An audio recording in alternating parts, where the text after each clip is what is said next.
Welcome to this detailed JetShip Worldwide Guide for importing into the United States. My name is Timothy Burns, licensed U.S. Customs broker with decades of experience in global cross-border shipping. In this presentation, I'll take you through the 10 essential aspects of importing. Many of these subjects are also available on our channel via separate videos, but I think it's important to view this video in its entirety to better understand how each subject relates to each other. No need to take notes. An accompanying PDF is available on our website or in the description below. The PDF includes links to the reference resources. The first thing to consider is the responsibility of becoming and being the importer of record. This designation comes with the responsibility of being well informed, a concept U.S. Customs refers to as informed compliance. While using a customs broker to make a customs entry on your behalf is not mandatory, most importers opt for this route to facilitate the process. You can choose to authorize a broker per shipment or establish a long-term partnership for all your imports. Having a professional broker by your side is probably the best option if you import regularly. In any case, whether or not you choose to use a customs broker, importers, or you as the importer, have the ultimate responsibility for compliance. A starting point for all importers is completing U.S. Customs Form 5106. While it may appear complex at first, it's actually fairly straightforward. While the importer can directly submit the form, it's most often done via a customs broker. Now let's talk about the most basic and important document for cross-border shipping, the commercial invoice. If there's one key takeaway from this presentation, it's the critical importance of having a detailed and accurate commercial invoice. The fundamentals of an invoice for import are the same as for any invoice, but with greater detail and some additional elements. Commercial invoices for importing require complete address details, including contact names, phone numbers, and email addresses, as well as the buyer's tax ID number. The cost should be broken down per unit, specifying the currency and shipping terms. Perhaps the most overlooked aspect of a commercial invoice for cross-border trade is the description of the goods.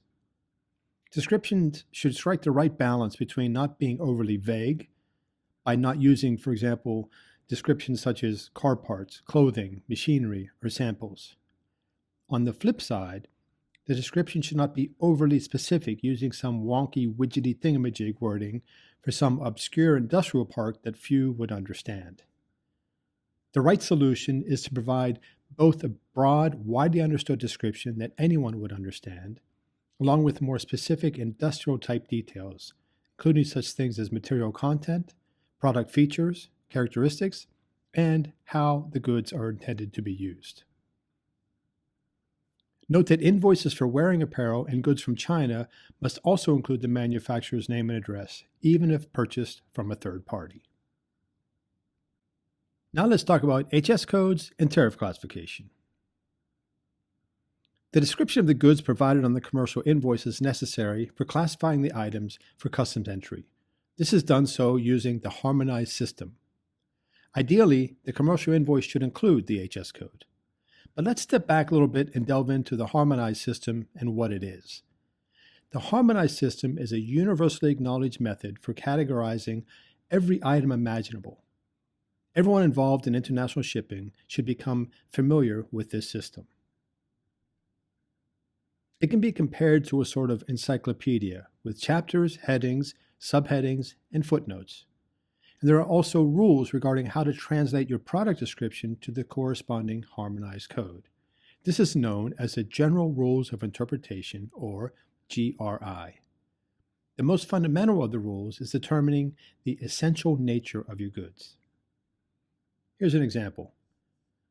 A thin film LCD display module falls under heading 8524, flat panel display modules. Again, seems pretty straightforward. An air purifier from China falls under heading 8421, centrifuges including filtering and purifying machinery. But sometimes, and I would say even often, classification is not so obvious. Take this example. The product is a metal brace for suspended ceilings.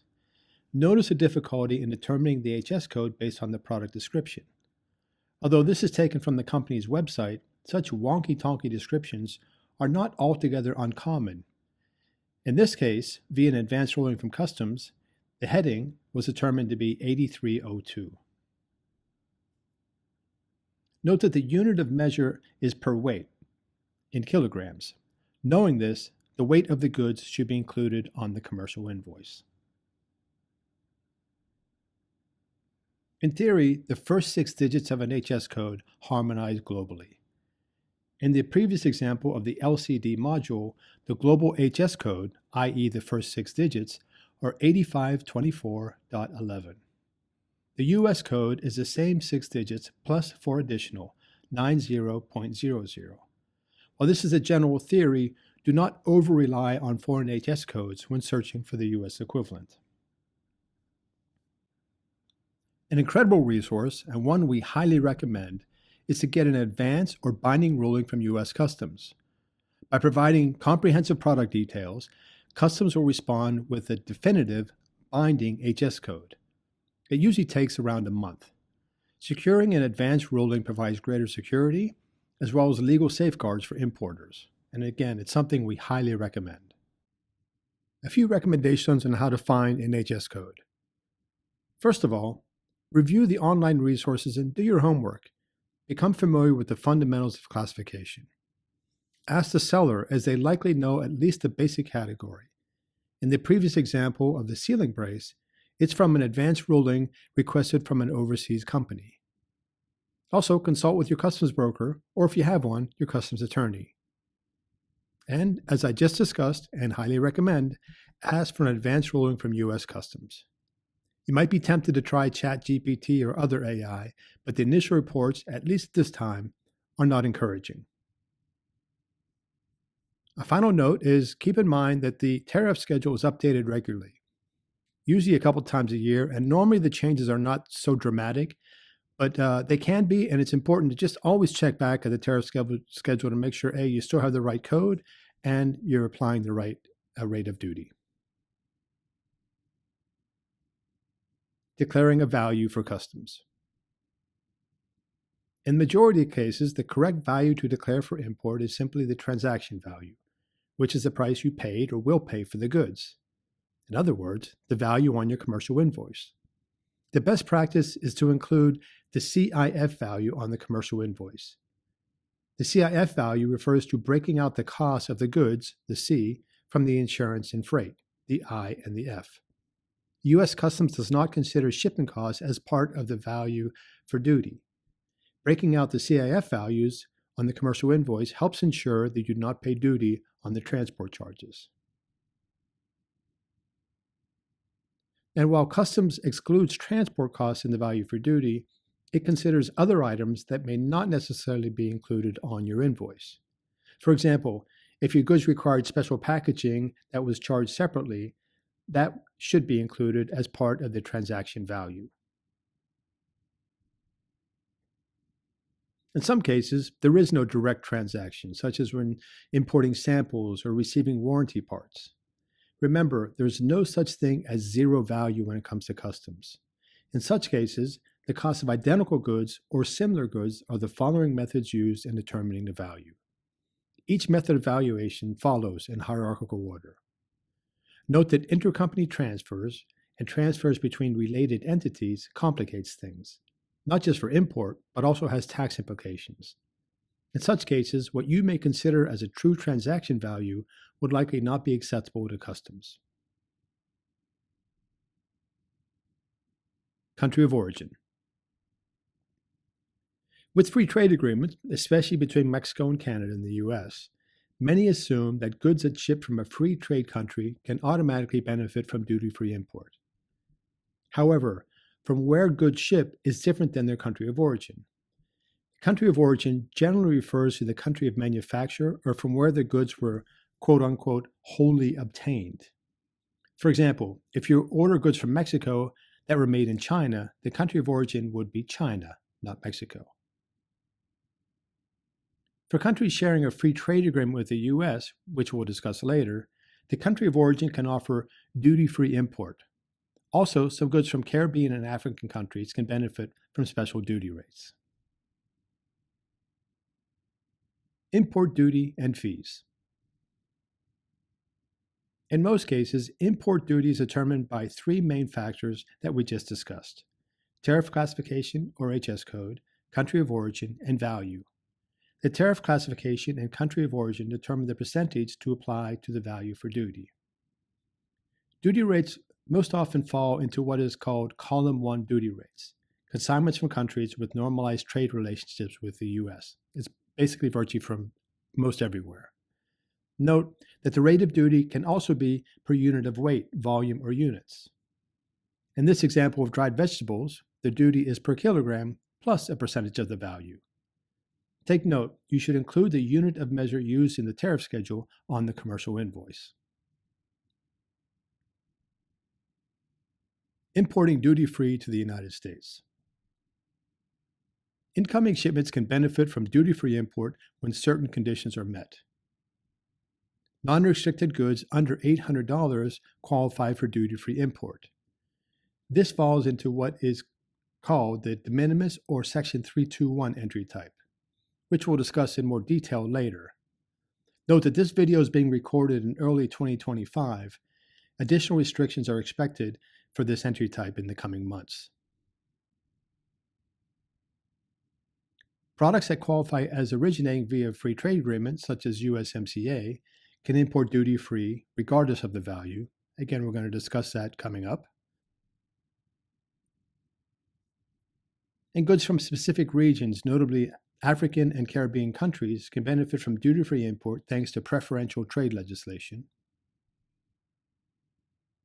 And lastly, and really the first thing you may want to do, is check the tariff schedule. You may be surprised to learn that the duty rate may be minimal, or 0% duty is already there by default.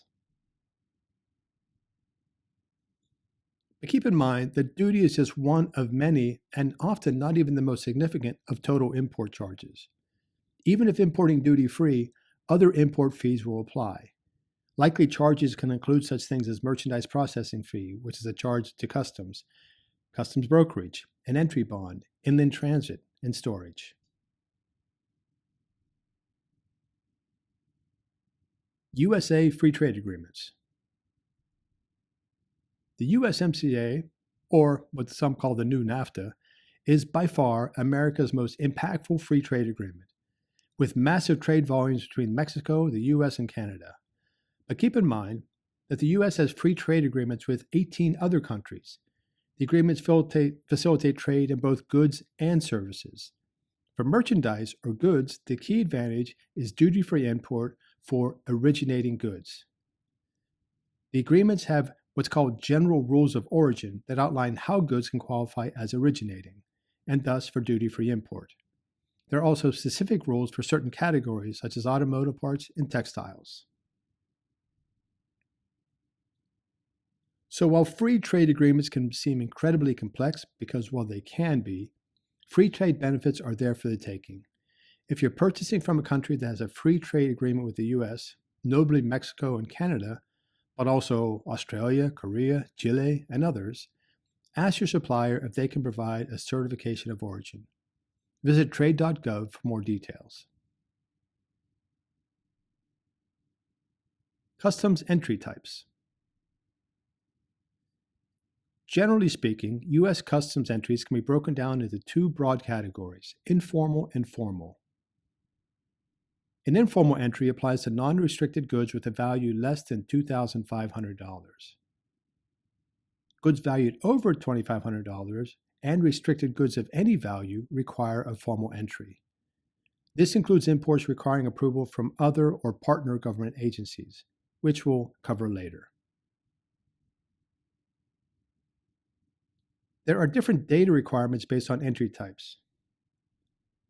Most basic is the data requirements for shipments under $800, or what's referred to as a de minimis entry. It includes the details of the shipper, consignee, address details, product description, the value, the number of pieces, and weight of the consignment.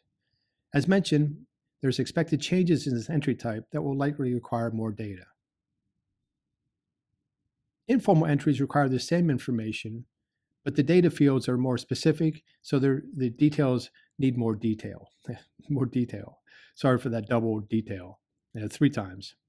Additional data includes the harmonized code, country of origin or manufacturer, number of units, the value of each unit in the consignment. Also, if duty-free import via free trade agreement is requested, a certification will be necessary. Formal entries require the same information as well as the importer's tax ID. If the goods are from China or for wearing apparel, details of the manufacturer must be included as well. You may remember I mentioned that on the commercial invoice, the section on the commercial invoice. A little side note, if you like this video, please give it a like. We appreciate your feedback and it really helps us put forward this quality content. Okay, now you've hit liked, or hope you hit the like. For e-commerce imports, the most common entry type is Section 321 for non-restricted goods under $800. This is under the umbrella of an informal entry type. Section 32 entries can be via the postal clearance, express facilities, a container freight station, or what is referred to as Type 86 clearance. Postal import processes apply to goods valued under $2,500. The de minimis threshold of $800 also applies to postal imports. Express clearance is via specialized licensed facilities, ECCFs, and express hubs for shipments arriving via air. Most imports via UPS, FedEx, and DHL clear via these facilities. Customs charges a per shipment surcharge as a privilege for express handling. Now, even though it comes in via UPS, FedEx, and DHL, there are also independent facilities that you can access. Contact our team for details.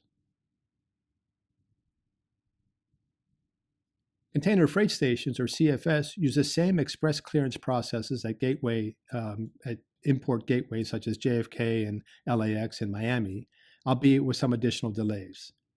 Licensing for a CFS is simpler than for an express facility, and clearance is without the per-house airway bill charge. If you have a consolidation of e-commerce orders importing via air, consider using one of these facilities.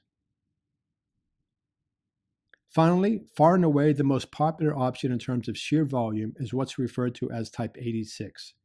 Type 86 clearance is available to all customs brokers using any port of entry via all shipping modes, most notably via ocean. Contrary to other Section 321 options, Type 86 entries require an HS code. And as the volume of HS entries have exploded, so has the regulatory concerns and oversight. Subscribe to our channel to be sure to get the latest updates on the expected changes.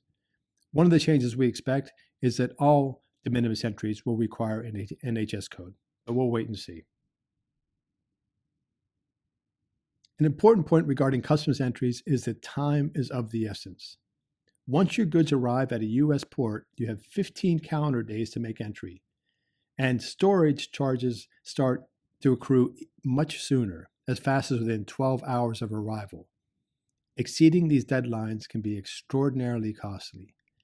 So it's best to fully understand the clearance processes and get everything, all your ducks in a row before importing to avoid these costly delays.